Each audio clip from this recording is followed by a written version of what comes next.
Hi hello friends, అందరికీ నమస్తే. Welcome to my channel friends. ఈరోజు మా పార్లర్లో ఒక క్లయింట్కి హెయిర్ స్ట్రైట్నింగ్ కావాలన్నారు ఫ్రెండ్స్. నేనైతే హెయిర్ స్ట్రైట్నింగ్ చేస్తున్నాను. మీరు ఈ వీడియోలో చూడండి నేను ఏ విధంగా హెయిర్ స్ట్రైట్నింగ్ చేస్తున్నాను అనేది. ఫస్ట్ హెయిర్ మొత్తాన్ని కోంబ్ చేసుకున్నాను చిక్కు లేకుండా. తర్వాత పార్ట్ వైజ్గా తీసి నేనైతే స్ట్రైట్నింగ్ చేస్తున్నాను. ఫుల్ లెంత్ వీడియోలో ఫస్ట్ నుంచి లాస్ట్ వరకు ఏ విధంగా స్ట్రైట్నింగ్ చేయాలి, ఎలా చేయాలి, ఏమేమి క్రీమ్స్ అప్లై చేయాలి అనేది నేను ఫుల్ లెంత్ వీడియోలో చేస్తాను. మీరు ఒకసారి చెక్ చేయండి. చూసారు కదా, నేనైతే ఈ విధంగా స్ట్రైట్నింగ్ అనేది చేస్తున్నాను.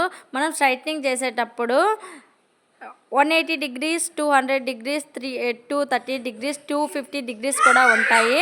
మనం ఈ డిగ్రీస్ ఏంటంటే హెయిర్ గ్రోత్ని, లెంత్ని చూసి మనం డిగ్రీస్ అనేవి సెట్ చేసుకొని హెయిర్ స్ట్రైట్నింగ్ అనేది చేయాలి. తిన్ హెయిర్గా ఉండే వాళ్ళకి కొంచెం డిగ్రీస్ అనేది తగ్గించి చేస్తే హెయిర్కి ఏమీ డ్యామేజ్ రాకుండా ఉంటుంది ఫ్రెండ్స్. ఈ విధంగా ఫుల్ లెంత్ వీడియో మా ఛానల్లో అప్లోడ్ చేస్తాను, చూడండి. ఆఫ్టర్ హెయిర్ స్ట్రైట్నింగ్ ఎలా వచ్చింది అనేది చూసేయండి. చూస్తారు కదా, ఈ విధంగా అయితే వచ్చింది. ఏ విధంగా ఉందనేది కామెంట్ సెక్షన్లో కామెంట్ చేయండి.